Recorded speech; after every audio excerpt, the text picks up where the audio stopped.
Hello, everyone, and welcome to another episode of Canned Air, your tribute to pop culture. I am Jeremy Colley, and I'm sitting here reeling over the conversation I just got to have with an actor I've been watching on television and in films ever since I was young.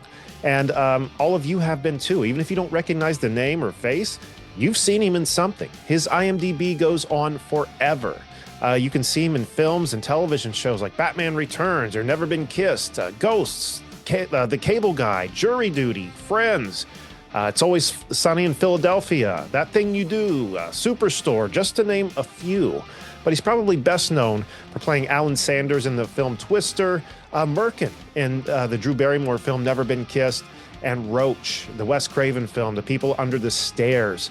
I welcome actor, writer, and producer Sean Whalen to the show, and had a great time talking with him, not only about some of these iconic roles he's been in and done over the years, but about his films. A film called Crust, which I believe came out last year, and the upcoming film Swipe, which are independent horror films that he and his production company have put together. And I haven't seen Swipe yet, but I have reason to believe it's going to be pretty damn good because I enjoyed the hell out of Crust.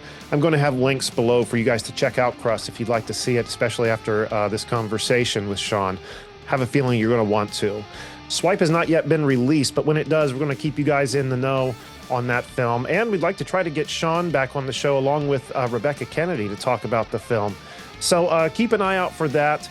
And don't forget to follow us on our social media handles here. Check us out on the website listed here.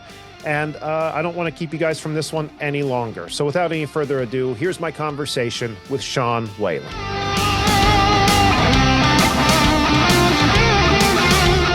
Ladies and gentlemen, Sean Whalen. Sean, thank you so much for taking time to be here, man. It's an honor. Thank you, Canned Air, for having me. You're one of those people that been watching on television for years, ever since I was a kid. So to be here sitting with you is an honor. I have a few things I want to ask about some of your iconic roles. I'm super excited to ask about your new films, Crust and Swipe. But before we do any of that, I like to start these conversations asking a little bit about where you come from. You know, what inspired you to become an actor? How old were you, and what was it that inspired you to do it? Well, I grew up in DC suburbs, Maryland, in Montgomery County, which is kind of halfway between Baltimore and DC. It was really, I mean, the true story is that I was the youngest and smallest, and I was one of those people that, you know, I loved making people laugh and my attention. And we actually lived in Argentina when I was a kid. And my dad was an ambassador, so they gave us this nice house with a staff. And I used to cross my eyes to make the maids laugh. And then my first word was a Spanish word because they would always slap the chair and go "aquí," like sit down, you know. Yeah. And I walked over and went "aquí," you know. So, but again, you know, to make them laugh, you know. Right. So then I did the same with my brothers and sisters while we had kitchen chores after dinner, and I would entertain them so I didn't have to do any work. Makes sense, man. I wish I would have come up with that. Dude, it's a good play. Look, I fell over backwards in the chairs, fart noises, fake falling down the stairs, you know, leaning back in my chair like I'm going to fall and catch myself with my feet. Like all the good solid jokes, you know, as a kid. And then finally they caught wind of it and they're like, "All right, we're done." And I go, "Okay, wait, there's more stuff to do." And they go, "Yeah, that's yours. We saved it for you." And I was like, the gig is up. The gig is up. So I got into it in elementary school, wrote and directed a play, Rumpelstiltskin, where I directed and starred in it. And I asked the girl I had a crush on. I just saw her recently. She said, "Why was I in that crappy play? Like, you know I couldn't act." I go, "Because I had a crush on you." Yeah. It was never about the acting. Never was about the acting. So and she, well, we laughed about that. But I remember the moment so clearly, was we did it for my class, and then they said, "Oh, this is good enough to do a school assembly for the whole school." So we did the play for the whole school, and I was Rumpelstiltskin, so I had these little like Psyche feet, and when I came out for the curtain call, like they get everyone going. I remember running out and sliding, like on, because they had the cool thing. And I remember sliding in the middle of the stage, seeing my entire elementary school, and they went nuts. They went Oh man. absolutely nuts, like way more than the other cast members. And Sure. like when you see a Broadway show and then they have the celebrity in the very lead, you know what I mean? Right. They was always get the big, regardless. It's like Lin-Manuel Miranda got the biggest, when they Right. Not to step out mention that because hearing that had to be infectious. So it was infectious to hear insane that because roar. I was having fun and they were liking it. Not like when I was in my kitchen with my brothers and sisters, like, dude, do some dishes. It was pure acceptance and joy. And it's like, man, it's way more than my family in the kitchen. Sure. It's I can actually make other people laugh. I can have other people have fun. I can entertain other people. I love doing it. And so it was like then when I went, oh man. But it's one of those things Tony Robbins talks about. Sometimes our acting teacher when I was in my 20s made us read a lot of self-help books. But he said, there's a lag time. There's lag time between I got hit with that thing. But then I performed some stuff in 6th grade. And then my best friends moved away, unfortunately. And so I was kind of sad for my 7th and 8th grade year, just more mellow. And then I met another good friend, Brian Kissel, who then we got creative and we had to do an assignment where I did a little Twilight Zone episode. Wow. It's like, it was a pretty good one. I got to say, I thought about it. It was like a guy whose girlfriend was in a World War II bar, and he remembered being in this bar and he had somehow he got in the future and they said, and the place got bombed. He's like, no, but I want to go back there. I don't want to go back there. And the guy's like, are you sure? And he's like, yeah. And he goes back there and it's right when he sees her and he runs towards her and that's when the bomb falls. Oh, that is a good one, man. And you see, my arm laying there with bad ketchup laying there, like, and it was not like high quality ketchup. That's got to be we the bad. were such fans of Twilight Zone. It was like, right. Be careful what you ask for. Always a lesson in the Twilight Zone. Sure. And then it really kind of kicked back again in high school.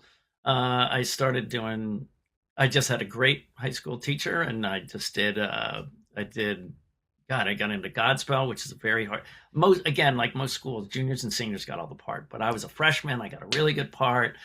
And then I just was full tilt all through high school, chorus, barbershop quartet, wow, really? Yeah, I was in choir, barbershop quartet. I was in men's chorus. I was in. I did stuff for the community theater. We did Anne Frank in this very small kind of building, so you felt like you were in the attic. Like just crazy, cool, good stuff. And then senior year they did Dracula, and I got Renfield, and I won like best actor, and I won a scholarship, and then I got into the UCLA program, and I went in there. It didn't work for me. I got heat kind of quick. I did a play with Daphne Zuniga, who was the princess in Melrose Place and Spaceballs. She was the princess in Spaceballs. And me and her did this play, and I got a lot of accolades, and I wasn't ready. Like I even tried out for that movie Mask with Cher, and Oh yes, I forgot about that film. Eric Stoltz ended up doing that, but they brought me in for that, and I had just been out here for like 6 weeks, and it was too much. Like I didn't know.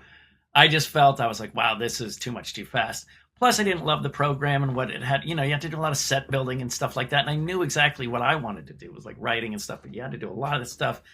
And I thought, God, I came all the way from Maryland to UCLA, and I'm in the small building on North Campus, building sets. Like, I want to be at UCLA, you know what I mean? Right. And I wasn't really feeling the program, so I dropped out and went and met a bunch of friends, and we ended up being literally built a fraternity from nothing and had a house by the end of senior year. So that taught me a lot. But then I went straight into the Groundlings, and then from Groundlings, they was quick back then. I got through in 2 years and went to their Sunday show, had, Tim Bagley, Lisa Kudrow, like really wow. Good, Mike Hitchcock, like great people. And I then thought, okay, this is it. And, got a commercial agent, got commercials, and then got my realized I started getting auditions, and the people were like, "You're funny on that stage and doing your skits every week, but you don't know how to audition." And they were right. So I got a coach. I got an acting coach, and I got a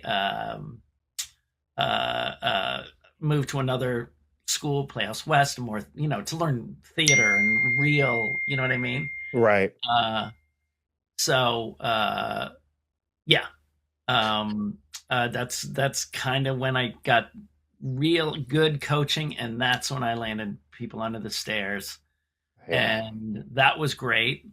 Because I had done a guest star with my first guest star ever was on Ferris Bueller's Day Off, the TV show, working face to face with Cloris Leachman, who was like, Wow. dude, Now Frau that, Frau wow. Farbissina, like not Frau Farbissina, I'm sorry.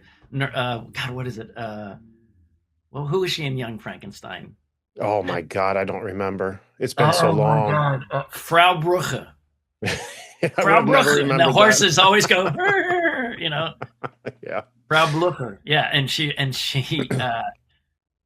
then my third thing I ever auditioned for was People Under the Stairs, and I got it, and and that wasn't a big break because horror wasn't a big deal. Like horror Right. was horror, people knew it was there. It was not a big deal. We were number one for 6 weeks.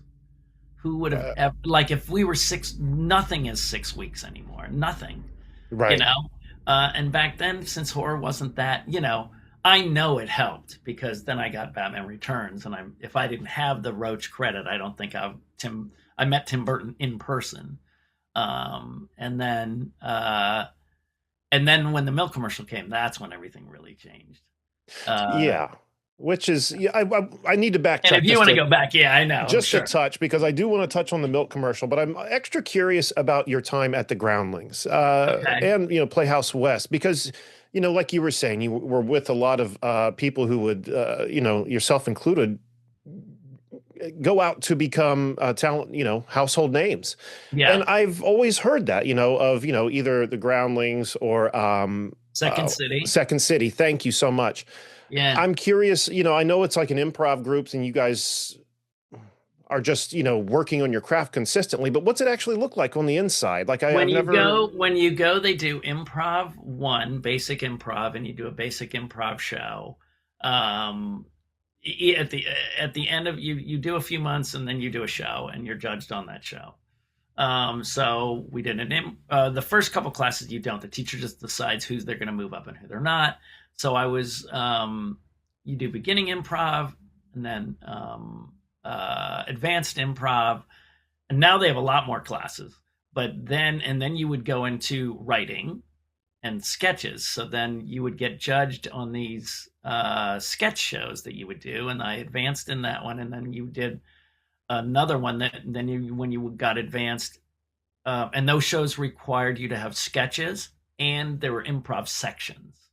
Okay. So you were judged on both of those, and then you got into the Sunday show, and the Sunday show was the B League for the main show, which is like the A League, Okay.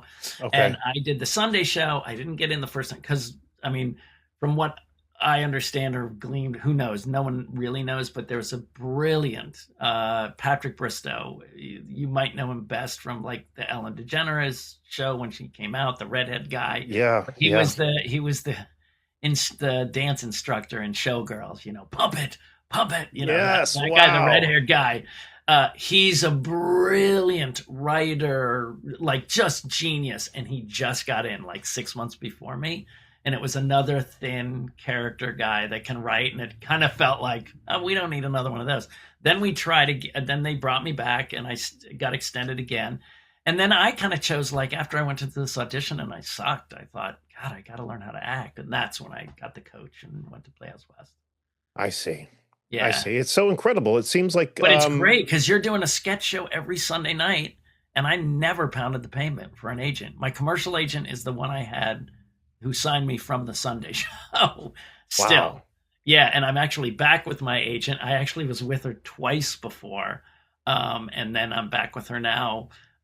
She discovered me too, and it's nice because all this journey, she had to kind of let me go when I got bigger because she was small. Now she's pretty big, and so we match our energy right now. So it's really nice to have her reap the benefits of all this stuff because Sure. she fought for me so much when I was young. She was at my first wedding. Like it's Wow. just really nice to be there, you know? Of course. Yeah. But yeah, it's great because you're literally showcasing yourself. Right. And it It's seems just a like showcase for you every week.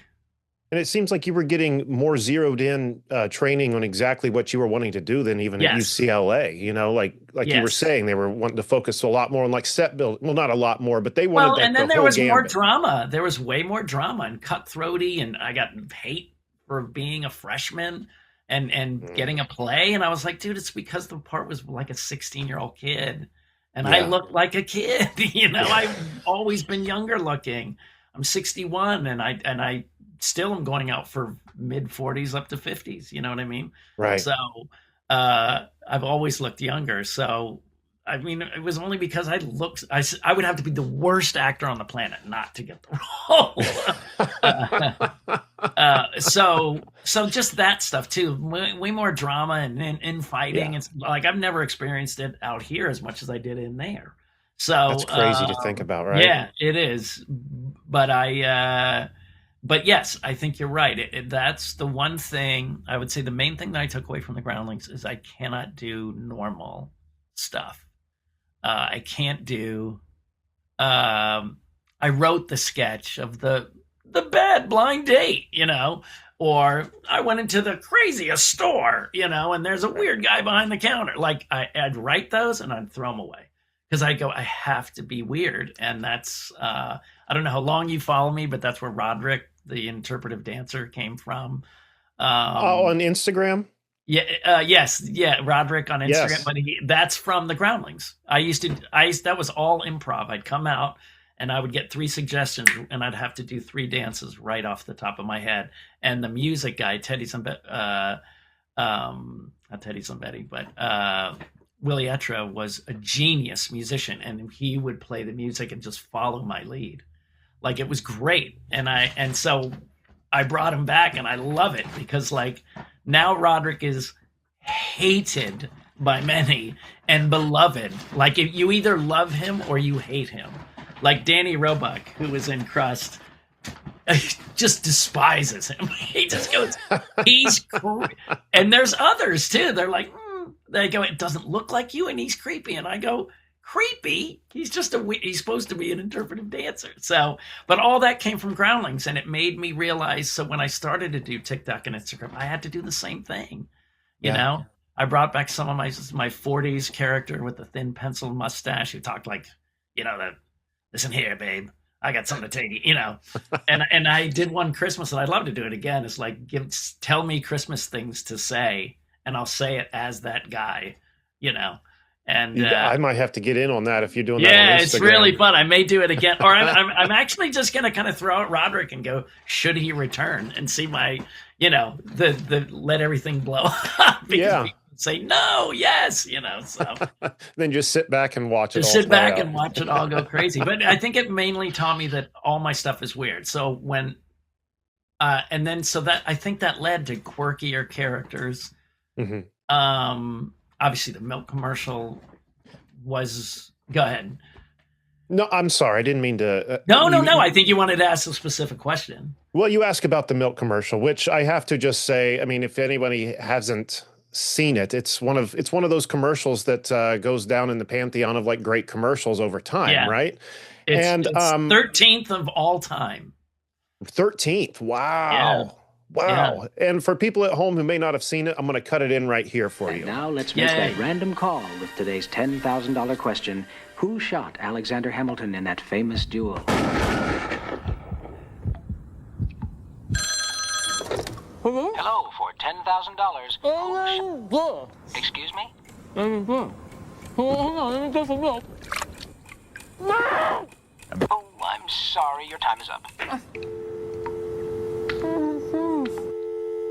But I have to ask, because I was reading an interview that, you know, someone was asking you about the commercial, and you said that Michael Bay had shot this commercial over and over in a period of like 12 hours. Mhm. So I'm curious, how many times do you think you sat there and did that, and how many different ways Or was it always the same way? He just wanted it very particular. It was probably at least, well, I mean, set call was, I mean, I was there for 12 hours. So I was there. I mean, I probably didn't get, so it's probably not, 10 or 9 hours of doing it, actually Okay. doing it. Because you have Still, lunch break. though. And yeah, but it was, I had, God, I mean, at least 100, I would say, I would think, because if I'm going like six times, well, maybe 60, 70 times, maybe that my math is terrible. That's why I'm an actor. But I think, yeah, probably 60, 70 times. But the process was, he just said, do what you did in the commercial, because the reason I got the part was when I improvised, I thought this other guy was going to get it, so I didn't care. So I just went in there and had fun. I put the most peanut butter in my mouth. They did the voiceover, and then they just said, go with it and do it. And every other guy got really mad and threw stuff and got angry and tossed, were just so furious. Yeah. Or sobbing hysterically, or, devastated, and I was the only one to go like, oh, my life is ruined. Like it all led to this and it's over, It's watching the slow sink in of what just happened. Right. Right. I always say I compare it to The Simpsons, when comic book guy is seeing the atom bomb come right to his face and he goes, I've wasted my life.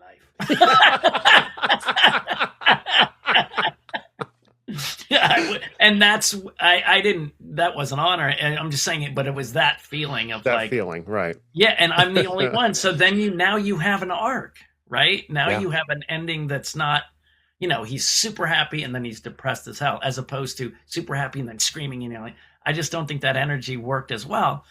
And I thought it was going to be an older guy too, because I figured it's sadder if a guy did it. And then when I talk to the ad agency, they go, no, that's too sad. Like if it was an older guy. Do you know what I mean?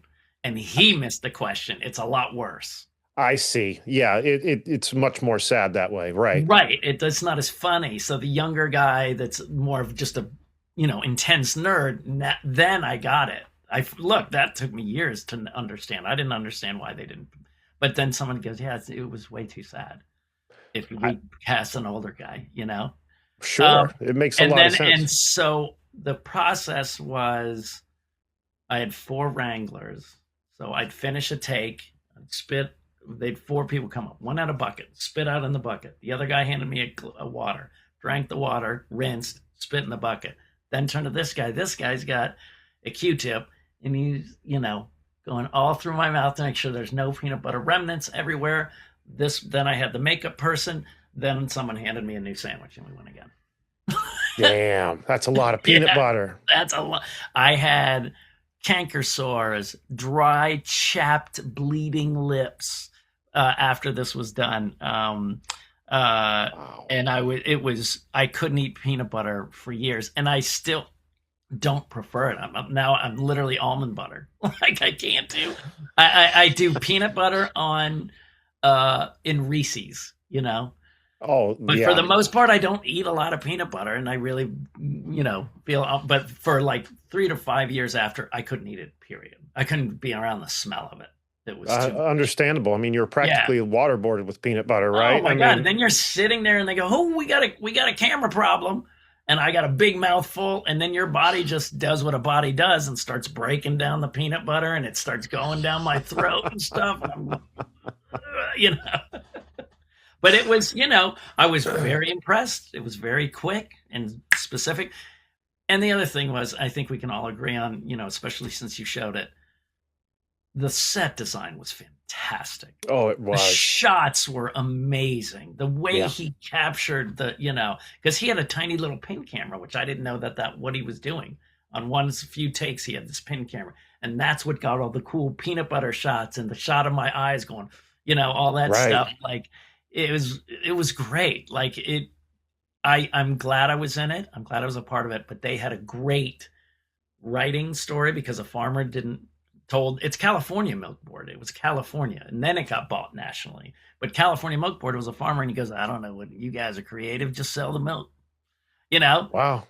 And Can't beat that freedom. can't beat that, right? So these, because what corporation would say, "Oh yeah, let's talk about a historical thing that no one really talk." It's not like we're doing Crossing of Valley Forge or any, you know what I mean? Yeah. It's known, but it wasn't that known. Do you know what I mean? Right. So Yeah. no corporation would go, "Yeah, let's do a thing about Alexander Burr, Aaron Burr and Alexander Hamilton." Like, no way they would. That's No. why those commercials were award winning, because they had creative freedom. And I think they probably also, you're talking about the camera angles and the shots he was getting with that camera. I would have to imagine, because thinking back to the 90s and all the other commercials, I think that commercial probably inspired the way a lot of commercials after were done with those I quick agree. shots. Because when you see it, you can think of a million other commercials that have that kind of a look, but this is obviously the one that came first. Yeah, and in 1 minute he tells a very good story. Yeah. He I told remember a as a kid great sitting there being story. like, dig the peanut butter out of your mouth. Just pull it out of your mouth and say it. Oh, Like I know. every time I watched the commercial, like it got a rise out of me because I was like, do this, do that, get it right this time, Yeah, yeah. Oh, I had one guy stop me, and then I couldn't walk the streets. I could not walk the Oh, streets man. in California. Everyone going, "Got milk," and everybody, they're just yelling all this stuff. And one guy seriously, he came up to me and was like, "Dude, why didn't you spit it out of your mouth? You should have spit it out of your mouth for $10,000. You couldn't push your tongue." And I go, "It's pretend. It's not real. That wasn't me. I mean, I was Wasn't playing in a the role." script. Yeah. I know it wasn't in the script. Calm down. All right, I got to jump over really quick to the people under the stairs. You talked a little bit about having some creative freedom on that commercial, or the producers of the commercial had creative freedom. Mhm. I heard in another interview you said that Wes Craven came to you, regarding your character Roach, and saying he wanted you to find who this character was, wanted you to find the heart of this character, seemingly giving you some creative freedom Yeah. with Roach as well. So I'm curious if you can talk about how you pieced the character together, if it was inspired by someone or if you just, Yeah. conjured together a past for Roach. Where does he come from? I had just done a in high school, my senior year, I did Dracula and I had Renfield, and I was like, "Oh, this will be fun." He gets crawl around, cackles, Yeah. And it was my acting teacher in high school said, "No, you're not. There's more to it than this." You know what I mean? Because when you're young, it's very just presentational. Can I get laughs? Can people, But then she was challenging me to go internal and said, he's trying to warn the people about Dracula. And so he does these weird rhymes and stuff, the spider to the fly and all this, he does, because he's trying to help them, while not getting killed by Dracula. Right? Right. So he's in a tough spot, and he ultimately perishes because Dracula finds out he's trying to help, So I internalized that kind of stuff, and I had to do that kind of work for him. And then when I got Roach, I remember saying, "Oh yeah, it's just cackling." And my coach said, "Yeah, but there's more to it than that." And he said, "You really, really, really want to help this girl." He said, "But you're a kid. You're literally a kid, because obviously your growth has slowed because you stayed in the house and you didn't mature and go to high school or any of that. So you're immature, but you're also, you protect them, and you're also very smart because you got out of the stairs and got in the walls, right? So you're smart." And he said, "We worked on that." And then he said, "Now throw it all away and just take all that in and do what you would do." And that's how I did it. I just, and they, he said, just find the joy he finds the joy in everything, Sure. And then I think the story you were specifically talking about is when I said, he said, "I want you to, figure this out." And then he said, "Have you thought about this? My dying scene." Spoiler alert. Sorry, it's been a long. They've had their chance. Yeah. So I told him I really want to cry, like be super duper duper sad. I want to prepare myself for sadness. Like I don't want to die. I want to help Alice. I want to live. So he let me, and I hid behind this, right next to the set of the furnace that I perish in. I was sitting down there and I was doing my emotional preparation work, and these, makeup, because they knew Sean is fun and silly and whatever. And they're like, is he okay? Is he okay? And Wes himself, stood in front of them and went, he's working. He's working. And protected me to get really sad. And then I went in, and then I became joyous, positive Roach, but you could see that I'm sad underneath. You know what I mean? I know exactly what you mean. You can see, thinking about it now, you can see it when you look into the character's eyes, right? Yeah. Yeah. And so he let me do that. It's not like some other horror people be like, come on, just get in there, But he wanted it to be powerful. He loved Roach. He loved that character because It's really not on screen that long. I'm on screen for 11 minutes. And, another thing about it, it makes me think of like a voice actor, for example. They have a lot to portray using only their voice. They don't have the use of their arms, facial expressions, where this was kind of the opposite for you. That's all you had. Not that you were totally mute, but you were relying totally on, facial expression, arms, and moaning here and there and stuff like that. Yeah, it was very raw. And I kept that fake tongue in the whole time so I could keep talking. And I just talked, and it didn't work because that big thing was stopping my... It didn't really, it blocked me from having any real talking, because on one of the earlier takes, I had got the shotgun was pointing at me, and Wes goes, come here, let's take a look. And he goes, listen to this. And you hear me go, oh shit, when I do. And he goes, you can't talk. And I go, get me that tongue back. And I never let it go. Yeah, it was nuts. Yeah, wow. Really cool. What a good film, though. It's so funny. Me and the buddy were traveling the other day, and we went through this really small town, and this movie came to mind because all these little tiny houses in this town that time is seemingly forgotten. I'm like, I wonder what's going on in each and every one of these houses. Which one of them is normal and which one of them just has this crazy sadistic shit happening. That's my favorite thing, and that's always been my thing. And as I go, none of us ever know what's really going on in, our places. And I think that's been a theme of mine of like, the world is insane. Like, gosh, if you watch the new Florida Man documentary that Righteous Gemstones producers are doing, Danny McBride. Yes, that is really good. It's so funny. But I'm just saying, no one knows what goes on, no one really knows. And I think that's been a fascinating thing for me as a filmmaker. As somebody to go like, my little laundromat in Crust, like no one would know what's going. You drive by a laundromat and there you go, or you drive by the farm and swipe and you go, oh, okay, but you have no idea what's coming, Exactly. That's what I've always found exciting, is like, you don't really know. And I love the trailer when there's always that one house. Yeah. No one can go, you know what I mean? And I was like, it's kind of cool.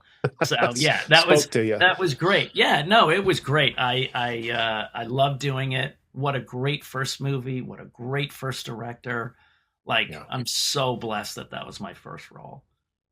How cool, man. And, obviously not your last, it was through the milk commercial that Steven Spielberg saw you and, eventually then put you in Twister, which you got to work along with some amazing talent. Alan Ruck, Bill Paxton, Helen Hunt, Philip Seymour Hoffman, the list goes on. But, I don't want to spend a whole lot of time on it because I will get lost down the foxhole. But I did hear you say something about filming Twister, is that when you guys were out, in your trucks driving around doing those scenes, that the production wanted to find as many like real storms or actual bad weather happening.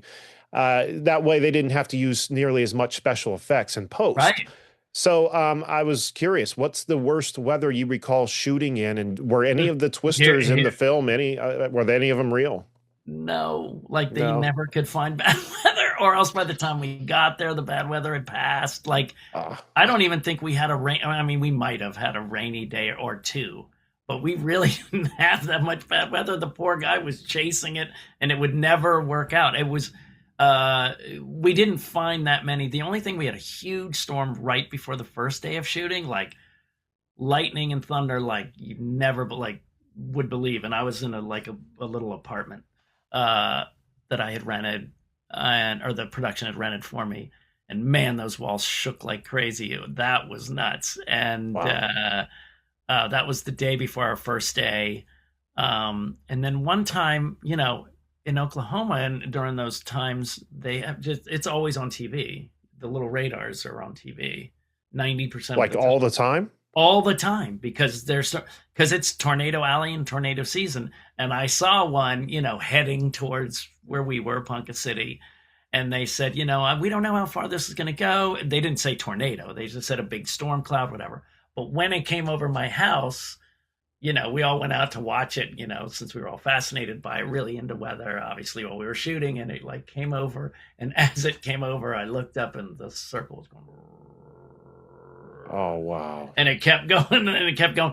And I don't know if I think it might have dropped a funnel, but it was really minor and quick. It wasn't, I don't even think it got any damage or anything. But that one was rotating and I was like, oh, this is it's strange to look at, Yeah. It'd Very be a mixed bag of awe-inspiring. emotions being, like currently- fascination. Yeah. Your people, if you're watching me on a movie, you're going, get in your house. What are you doing? Yeah. But you're fascinated. You're fascinated. Yeah, because you're never going to see it again, probably, right? Yes. It's like Right. a comment. Yes. Okay, I need to touch on one more film before we jump over to Crust, and this is Sure. That Thing You Do, one of my all-time favorite movies ever, and where you play the Yeah. role of the heckler, which is a Yes. small role but very memorable. And it was your character who actually seemingly puts things in motion for the Wonders. You say, "Hey, Yeah. where can I get the record?" Which makes them think and starts the ball rolling. I'm Yeah. just curious if you can talk a little bit about your experience on the film, what kind of Well, direction you were getting, if there were any behind the scene moments. Yeah, the joy of that was that Tom Hanks, that movie is a love letter to character actors. There's so many great character actors in that movie. He did a full Frank Capra, which always had the side characters were always strong. Right. So he just got the best of the best character actors. Not trying to toot my own horn. I was Go so ahead. lucky Toot to it. be a part of it. But when I went in for the audition, he'd give me the part of remember they go to the carnival and that old guy and he's like, now we're going to kick off the carnival with the, Yeah. he's in a white suit. He kind of looks like Colonel Sanders-ish. Yeah. He's up there and he's announcing that's the copy I got. And, as soon as I did it, and it was a small office and Tom Hanks was right here on a desk, right behind a desk. And I look over and there's a paper in front of his face. And I'm thinking, oh God, am I dying? But then it was shaking a little bit. And I said, okay, relax, just have fun. Keep going. And I finished and he dropped it and he's howling. He's like crying. And I go, I thought you hated it. And he goes, no, I didn't want to distract you. And it was fun, Tom Hanks, if you ever listen to this, pro tip, if you're trying to make your director laugh and he's Tom Hanks, the joy would be seeing you laugh. I wanted to see him laughing at my stuff. But he was being smart. He was being smart because if he saw me seeing him laugh, then I might turn it into a shtick. I see. Yeah. You know what I mean? Yeah. So I never understood that till later. And I go, no, because if he saw me laughing, then the ham bone would come and then I wouldn't be a person. I'd be a groundling sketch. I'd be a sketch character, Sure. So that was great. And then I, got that role. And my funniest story of that is when I'm yelling at the band going, hey, you're drowning in the river, all that stuff. And I'm heckling. And he said, and when he explained the scene, he goes, okay, so you're going to stand here and you're going to go like, hey, you're drowning in it. And I looked at him. He literally sounds exactly like he does. Like, there's no crying in baseball. There's no crying. And he's doing his Tom Hanks yelly thing that was in those early movies and his comment. And I was going, and he goes, what's the matter? And I go, I can't do that. That's your thing. And he goes, no, don't do it like me. Just yeah. And I was like, oh, okay. Because I was so like, oh no. I can't do that. I can't do that. That's your thing. And yeah, it was he was very simple, and I just had the best time with Steve Zahn and Giovanni Ribisi. Like, we just had the best time. I don't know why us three kind of merged together, but we had a blast whenever I was on set. We just, They I don't seem know. like We they'd made be like, fun. and even one time, like Tom Hanks was like, "What are you guys laughing at?" We're like, "Da, da, da, da, da," and he goes, "Oh, okay." Like, he didn't get it, and you could tell he was like, "I want to be part of the guys, but I got to be Tom Hanks." And it's Sure. funny. And I also learned the art of being a superstar, because he was very pleasant, very outgoing, but definitely guarded. Like, there was definitely You would have to be, right? right? But he did it in a way that you go, he's not a jerk. He's just he has to, because everybody and their uncle would, hey man, I don't mean to bother you, but my cousin has a script that, you know what I mean? Yeah. So he had very clear boundaries by that point in his career, which I thought was pretty amazing, but very nice, like very nice. Yeah. Understandable boundaries, but at the sacrifice, you can't hang with the boys. You can't hang with Right. with Sean, Steve. Well, you know what he taught. I mean, and I think about it, this is a lesson I'm learning right now. He was also the director, and when I did Crust, they were all my friends. All my Felissa Rose was fantastic and got me like a young crew that she had worked with, and she only picked people she thought would be fun. She and I really believe, to have a fun, loving set is really important. Of course. And then she said, "I'm going to help you with the casting." And I said, "No casting. No. I have to pick people I want. I have to pick people that I know, Right. it's my first directing gig, and I'm starring in it. Like, I've never starred in a movie, and I've never directed a movie. So I needed my people. You know what I mean? So Absolutely. Those are all my friends. Those are all my friends. So what I did when I went from that to Swipe was triple the budget, much bigger, like a real crew from New York. And they're not, they work for me. You know what I mean? They're not Right. my friends. They're not there because they just love it and want to do, "Oh, you're kidding, Sean. Sean's always come and done my short films. I'm going to go do it." Those were all those people. These people are like, you're from California, you have money, you're making a movie, it was very much running a business. And what Tom Hanks was doing, which is really smart, was not getting too emotionally involved in the stuff. Just, you have to be a project manager. Because on Right. Crust, I'd go, "You know what, guys, we're going to lose that scene. All my departments are in that laundromat." Yeah. Every department. When we shot Swipe, the makeup department was in, this meat store down at the end of the farm, and and if I said, "Yeah, we're going to cut that," well, if I don't disseminate that through the right channels, I made a few mistakes and a couple costly ones that I wasn't as thorough, because I didn't realize that I have to, you're project managing, Right. and I love the directing part, and I love the acting part, but the running a business, it felt like running a business. The other time was like just directing in a small thing, and like lovely, and and that part was great when I got to do that on Swipe. But the business part, I'm not a born leader, and I'm a people pleaser. Not a people pleaser to a fault, but I like people to like me. You know what I mean? Of course. And I never was on a set where no one didn't like me, 90% of the time, because I could come in, have fun, and go and whatever. So, when you hear rumblings of the crew saying, "We don't like this," but they were right. They were saying he doesn't seem like who's in charge. And so, early on, I had to go to the DP. I go, "Guys, I'm doing that." I had to step up my game. Sure. And then they were calmer, because if I was working for me as the crew, I'd go, "Well, this guy doesn't," you know what I mean? I wasn't commanding leadership. Right. And I learned how to do that. And I learned it quick. I learned how to do that and learned how to do it quick. And, me and Rebecca Kennedy have been partners for a couple years, and, we're our business spouses. They fire people every day. They, you know what I mean? Yeah. Water off the back. How do we do this? Yeah. And me and her have gotten really tough, a lot tougher, friends, working with friends and what that means. But we have investors. We have investors that need to make their money back.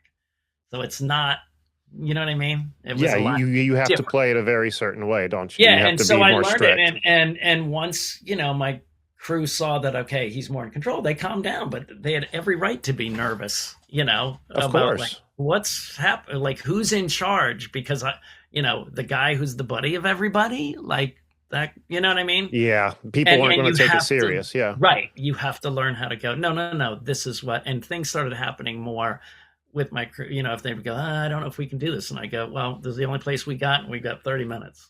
right. And they would jump into shape, Sure. We were blessed with Swipe. They were so talented. All of them were so talented. And it was a hard shoot. It was so hard. It makes me think of kind of what you're saying is like Vegas in the Crust movie, your character Vegas in Crust. Exactly what you're talking about is kind of what you see that character go through with his friend in the film who keeps drinking beer in the laundromat. Yes. You keep asking politely your friend, we've talked about this. Can you stop drinking? And it just doesn't happen. You have to get firm with him before anything happens. And, that translates into real life, right? Well, and people have said that one of my wife's good friends go, he's the best person in the movie. And I said, why? And he goes, because he knows you're depressed and he's trying to be supportive. He's depressed, but you're nitpicking and not offering him any support. And I thought, I never thought of that. Yeah. and she goes, so who cares about the beers? Let him drink his beers. He's depressed. His wife died, Yeah. But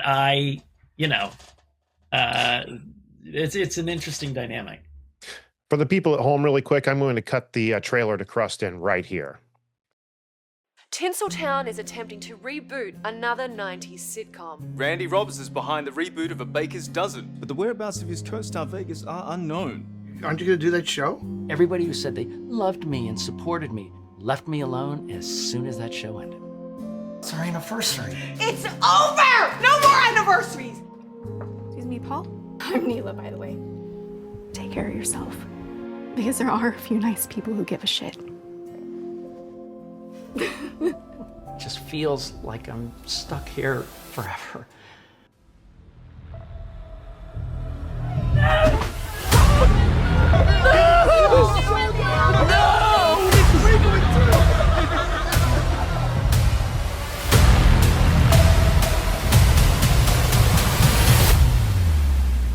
There is no sock monster!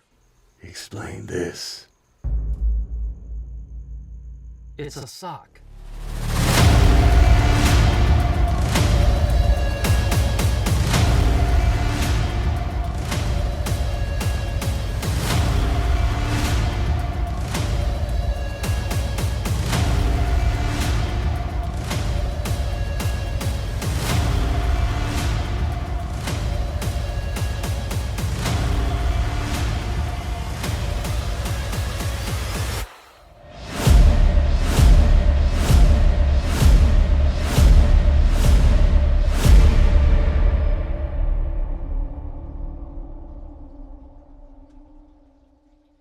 What should I call you?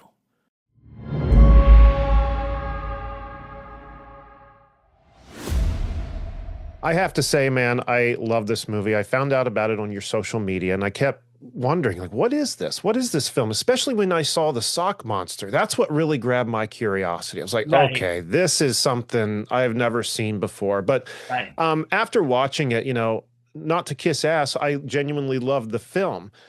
Great cast. You were reunited with Alan Ruck, Brandon Quinton Adams, Wendell Josepher, and like you said, Felissa Rose and Daniel Roebuck joined the cast, upon many other great actors. Everyone had great chemistry, but especially yourself and Rebecca Kennedy, which makes sense now hearing you say that, you guys have been working together for a while.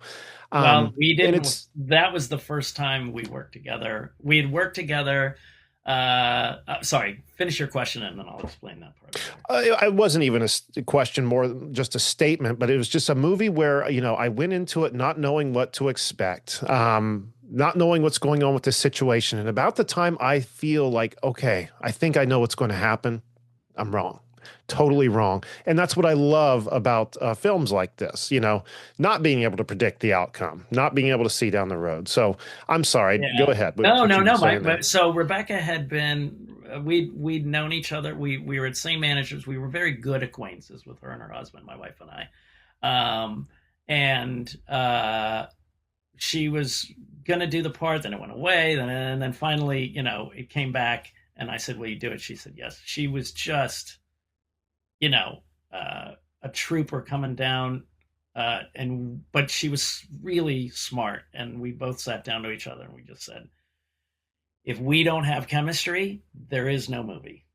There is no movie. And we said that, and it's really one of our pet peeves. Mm-hmm. When you see a movie where they have terrible chemistry and you go, I don't buy it. I don't buy it. Yeah, they don't give you a reason to care about the characters. This film did.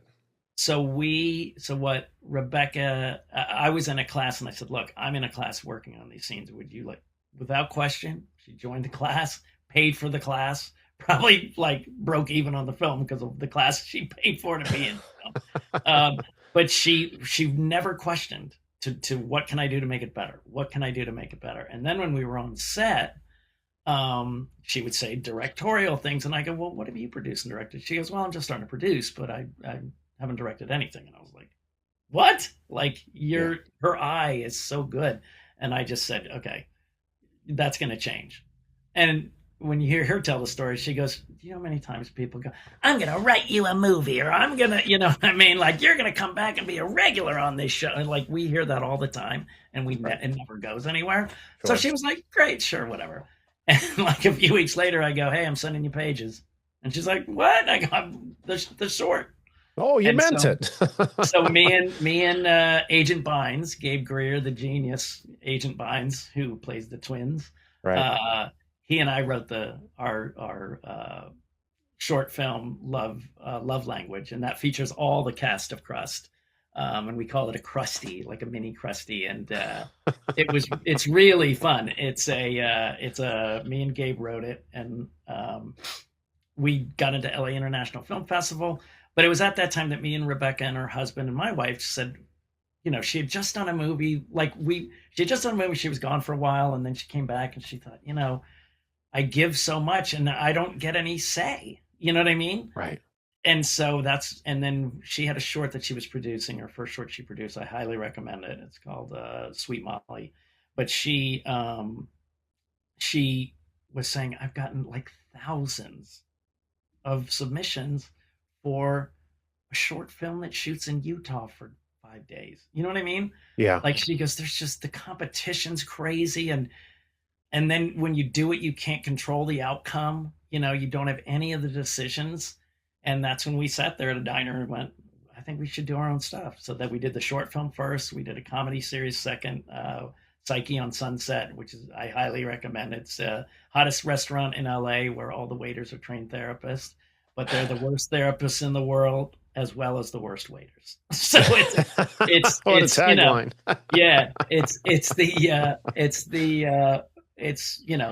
The therapist comes over to the table and the guy goes, I'm going to have a martini. My wife will have the same. And he goes, you don't think she can order for herself?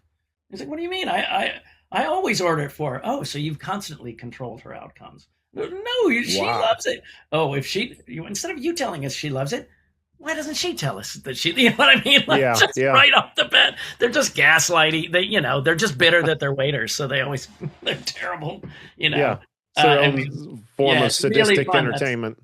It's on psycheonsunset.com. There's 4 episodes up there, and I think you'd enjoy it. And then we decided to do Swipe, and it was a script of an old friend of mine.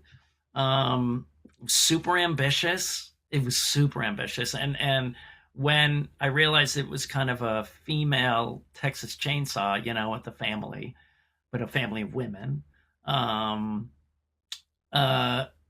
I thought, if I'm going to get that comparison, which I ultimately will, I'm sure, I had to make it as opposite as I could. So It's not hot, flat desert, the dusty desert, like hills have eyes and, Texas Chainsaw, any of those, or Night of a Thousand Corpses. None of that. And you don't have crazy men going, ah, you know. And I wanted it. So I wanted winter, a farm, trees, and cold. Like complete Perfect. opposite, you know. Yeah.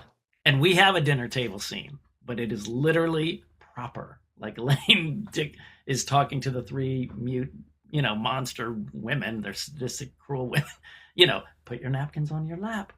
Sit up straight, ladies. You know, like, Wow. So it's not a crazy dinner. You know, it's the Right. crazy, the sadistic ladies coming down to have a proper meal. You know what I mean? Sure. So I wanted, like, everything I wanted to flip, you know?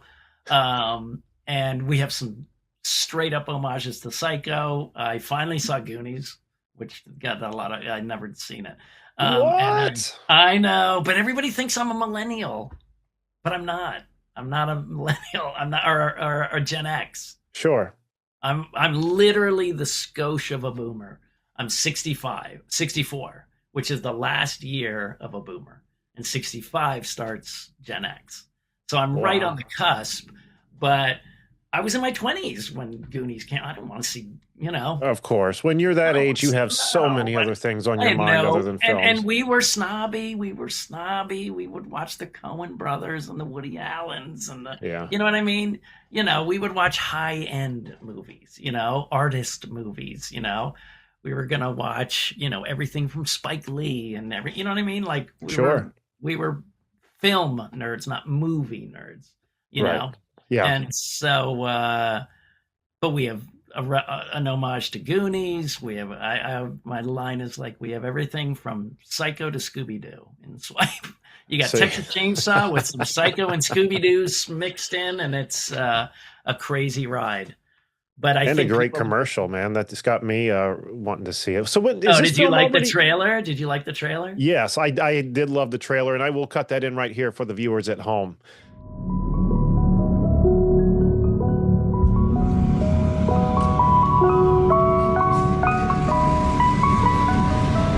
Men will want to chew us up and spit us out, but we beat them to it. So remember, when they stop being fun and they finally break, they go to the barn. Do we understand? Off you go.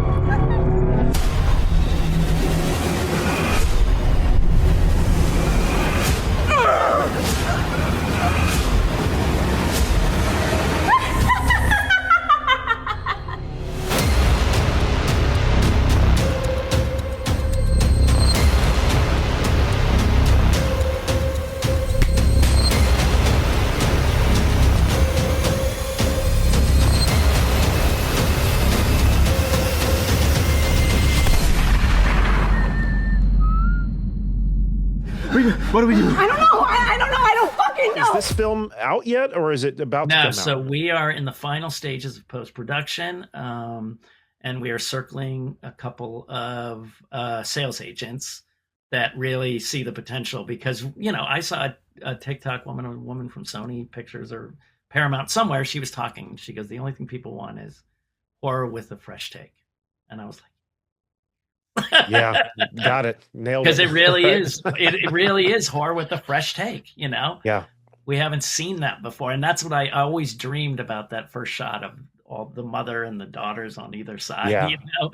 And I standing on the porch going, let's get them, girl. You know what I mean? Oh, that sounds so fun. I can't wait to see it. So is like a projected release not even Will be available? next year, probably. Next year. Probably fall Okay. next year, yeah. Because we're going to have to get a sales agent who would help then let us land a distributor, and then, you know, hopefully premiering at a good film festival and things like that. But I think we're in the right place at the right time, because, you know, I'm hearing that executives, I follow like movie TikTok and all these people who have meetings around town. Sure. And, the executives are like frozen because they can't take any risk. So taking risk, says, okay, then we have to use very tried and true IP, which no one wants. Yeah. Everybody wants fresh. Everybody want to wants recycle, right? We want the risk, but they're so afraid of losing their jobs, and they can't just keep making the stuff no one wants, that they're like paralyzed. Yeah. And this is where we come in. You know, Thank This is God, where though. we come in and say we have a fresh take, Yeah, and it's needed. People want it. People want it. They You know, that's do. one thing about Hollywood is they always think, and sometimes they're right, but they always think they know everything what people want, and they don't. So many Yeah. times doing this show, we've talked to people just about this exact same thing. Like, I need a fresh take. We need something that's not a recycle, so a new IP, a new idea out there, Well, yeah, and I mean, you saw the trailer with the Doyle sisters. I got one with a bald cap on, and she looks kind of like a Cenobite. You have Haname Lee in a blue tuxedo with a bladed dildo, and you have a 6'5" woman with a sickle. She's got a sickle and in overalls, and I go, there's no reason why Michael Myers and Jason can't have the Doyle sisters standing right next to them. We don't have women that are sadistic, or we have creepy nun, or we have robot girl, or we have little ballerina vampire, which again I love, but in terms of like a woman who's a bad guy, who's a slasher, we don't have any of them. No, not really. So that's why I think these three sisters are going to blow up, because they're iconic. They look iconic, and Elaine Hendricks just made the finals of Dancing with the Stars.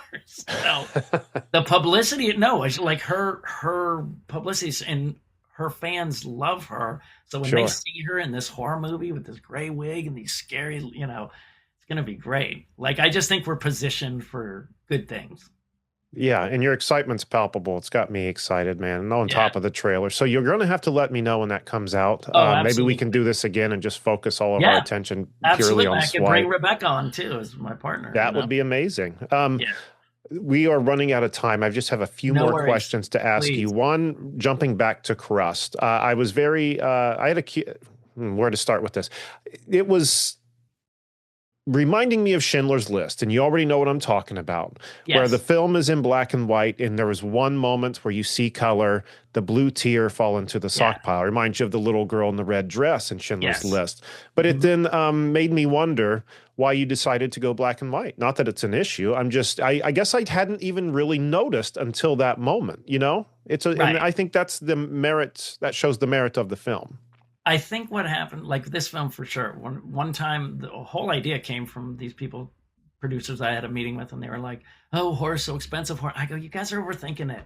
Just have a guy who, lives in a laundromat and wipes everything on the socks, and he turns into a sock monster. One location, super easy. Never, that was 2009.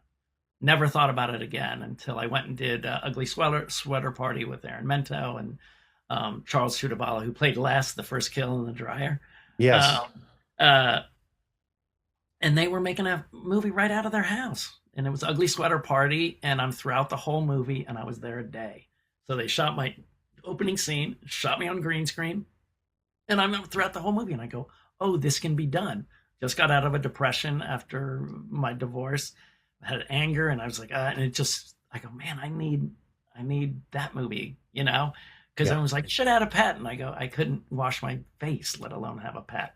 But I'd love a pet that could take care of my problems. And I went, that's the one. There it is.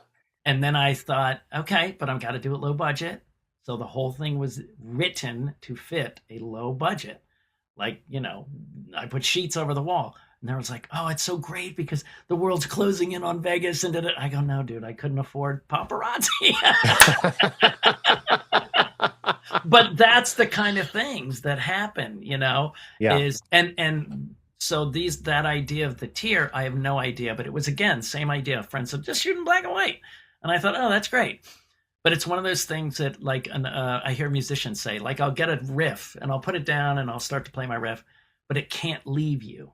You can't let go of. I couldn't let go of the black and white. And it took me like a year after it was done to finally go. I just walked out to my wife and I go, I know now. I said, my favorite Tim Burton film is Ed Wood. My favorite Young Frankenstein.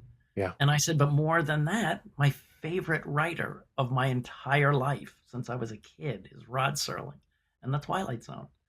And I said, that's probably why I couldn't let go. Yeah. Because those were my that was Twilight Zone was just like just I couldn't believe what that guy was doing. As an 11-year-old kid singing what Rod Stone, he wrote Planet of the Apes. Did he really? I didn't know that. Yes.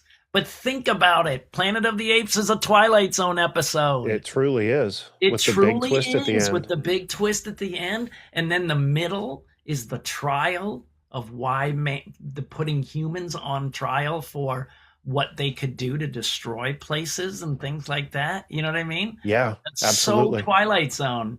And I think that's why I couldn't let it. It was a suggestion that I just couldn't let go of. And now I know why, because I love it so much, you know, and it was all passion. Like, that's the thing about Crust. It's all passion. It wasn't smart business. I did have people say, you're not going to get into certain territories overseas if it's in black and white. I can guarantee it, you know, and they're right. They are right. You know, I am running into, you know, certain territories that won't even look at it because it's black and white. But I'm glad I did what I did, because at the very least, it's a calling card. And I landed my other actors for Swipe because they watched Crust, you know? Yeah. And if they saw it and would go, oh, this guy doesn't know what he's doing, then they wouldn't have, you know, signed on for Swipe. You know what I mean? Exactly. So it turns out to be a great calling card, but we are doing a relaunch. I just heard from Anchor Bay, they might do a drop on New Year's Eve of the new version is coming out in a laundry detergent box. It looks like Cheer, you know. But how do you get this? I've got to get this. How do you get it? Yeah, we're working on it now. Everybody will be informed. If you follow my social media, you'll be informed. And buying it, I've got to have it. That's coming out, and we did a behind the scenes, and we might do one in color. But we're gonna try to start a laundromat tour where I do show Crust at laundromats with a big inflatable screen. You know, how cool! See, yeah. So Anchor Bay is taking another from start to end, like such original thoughts and ideas. Well, it's also what's really cool is Anchor Bay said, look, you know, they're a startup company, so there's some glitches and stuff, but they said the good thing about yours, there's no drop off. Yeah, they go. That means friends are telling friends are telling friends are telling friends, and it continues to. It's not like shooting up or anything. I don't want this. You know, this is what I want. Just steady and more people and more people. He goes, this is what a cult film looks like. This is the beginning of a cult film when it's slow and you know, but everybody's telling people to watch it, you know. And that's what's exciting, man. Yeah, it's fun. It's fun, definitely. Yeah. One more quick question for you. Please.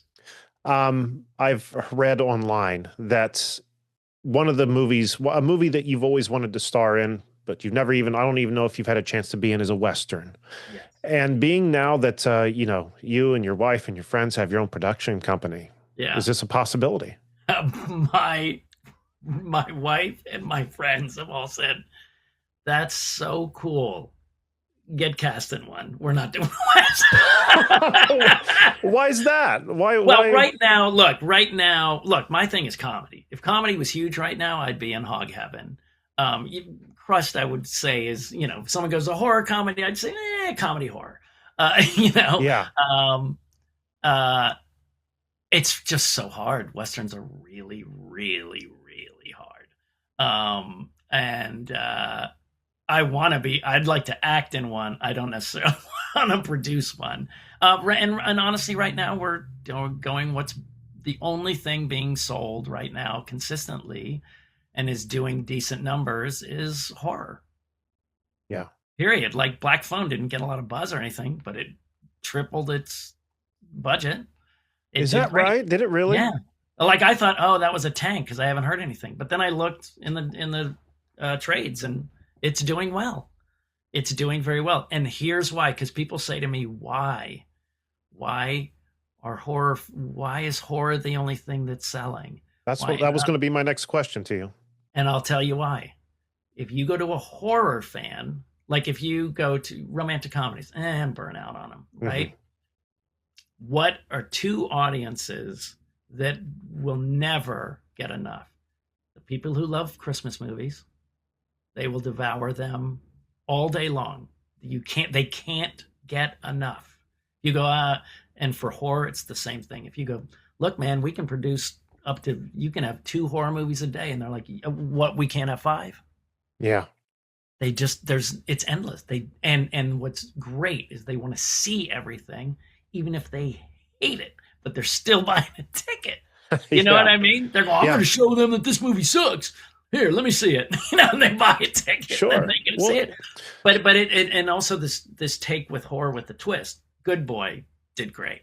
Even though horror fans didn't love In a Violent Nature, the perspective of the killer, because you see him walking through the woods really slowly for a lot of the time, and a lot of horror fans are like, "Ugh, boring." But they made money, and they have a sequel. And Late Night with the Devil. What a masterpiece! I love that movie. But again, like when the Exorcist stuff started happening, we've seen that a million times. You're not fresh wrong. Take because it's on a late night talk show. It had a fresh take. And that's what people are dying to see. And that thing was made for $150 and grossed $12 million. Damn. So that's what I'm saying is that's why people are finding Crust, because they're searching for something. Yeah. Well, that's why I took a chance on it, because I typically don't take a lot of chances on stuff. But, it was so different. It looked so different. Yeah. Plus the sock monster was just like, that was the tipping point. Like, I got to see this film. And I'm so glad I did. It just seems like horror, like we were talking about, maybe this is what you're already saying, is that genre where you can go try your new ideas, where, big Hollywood isn't going to, like you said, somebody doesn't want to lose their job on taking a chance on something. So this is the medium to do that. Yeah, the independent world is going to be a golden age of independent media. I mean, look, our last two Oscar winners were independent movies. And as much as I love Everything Everywhere All at Once, it didn't look like $1 million. It looked cheapish. You know what I mean? In terms of cinematic and sort of tech, but no one cared. Because the story was so great. The story was so great. And I think that, and Honora, again, we've never seen anything like it. The way he directed stuff, the way he had those group shots and stuff, it was fantastic. It's so fantastic. So I think like more independent, Moonlight before that, like it, there's just, because people aren't scared. They're not scared. And studios are scared. They're terrified. And so, and we're not. We're like, let's go. It's a weird thing, though, because you think they would see the danger inherent with that, that down the road, like this is not going to serve us well. It seems like down the road, it's the independent world that's going to be largely in control of what we see in cinema, and big Hollywood's going to be kind of left out to the curb because everyone's sick of the same old shit. And what's the biggest, movie we've had in a long time besides Oppenheimer? What is Barbie? And who are the writers? Two independent writers. Yeah. Greta Gerwig and her Noah. I forget his name. Noah something. I'm not sure. They're both from the independent world, so they knew how to make it fresh. Yeah. They knew how to make it weird and fun, and you know what I mean. Absolutely. So I mean, I think that's the thing.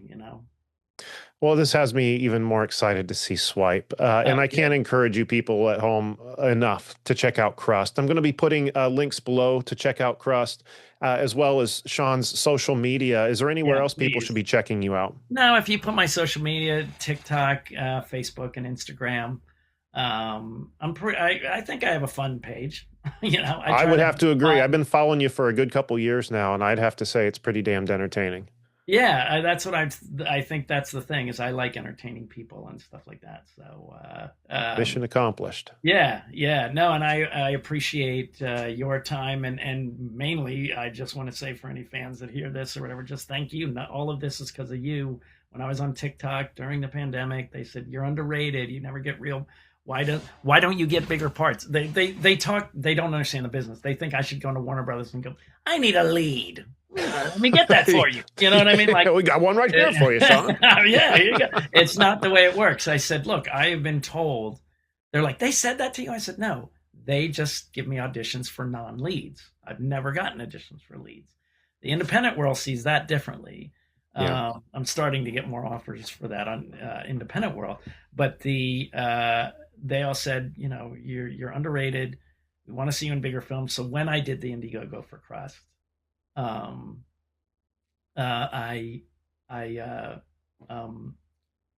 got overrun by tons of support, and they all funded it, and they all came in and funded me and everything. And I thought, why is this happening? And I did a whole video going, I don't understand. Why is this blowing up like this? It's a weird sock monster movie. Why is Indiegogo like one of the fastest Indiegogos in horror history? And they said, because we told you we want to see you in bigger roles.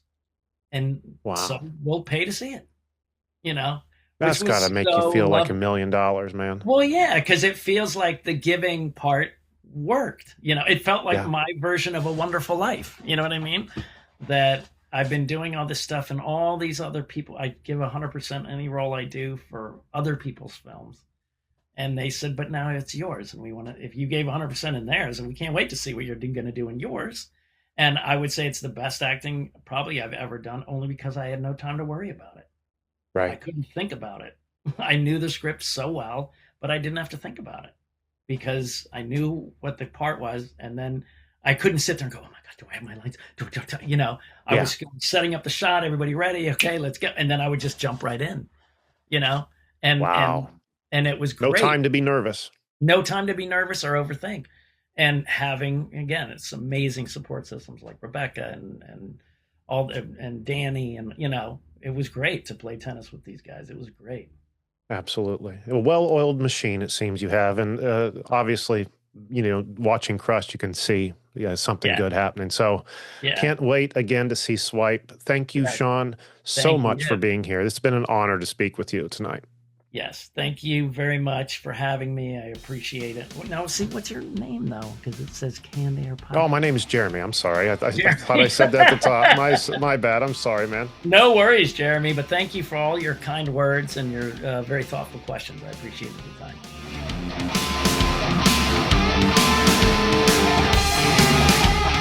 All right. And once again, that was my conversation with Sean Whalen. I want to thank him so much for stopping by to hang out and share his amazing stories, talk about these films he's been making, the upcoming Swipe as well. It's so cool doing the show, getting to talk to people like Sean, people that, you know, you've been watching on television and the films for years. And then you get to sit here and have an amazing conversation with them. It never ceases to amaze doing this show. But I'm going to be putting links below on how to find Sean. You can find him on Instagram and on TikTok at Sean Whalen Actor, which again, I'm going to have listed below. And keep an eye out on our social media as well, because I'm going to be, when Swipe is available, I'm going to be sharing anything that Sean puts out. I'll probably be making some posts of my own to keep you guys in the know there. I want to remind you guys to check out our website, cannedairpodcast.com, where you can check out current episodes, past episodes, see some of the special guests we've welcomed over the years, and there's quite a few of them. Very proud of our catalog. We've got to talk to some amazing people over the years. So be sure to check that out. You can find us on Instagram at canned_air and on TikTok at Canned Air Podcast. And if you want to support the show, over on our website, cannedairpodcast.com, there is a place where you can get merch, t-shirts, hats, hoodies, all that kind of stuff. And if merchandise isn't your bag, maybe you want some extra content, head over to patreon.com/cannedairpod. I believe there's also a link to our Patreon on our website.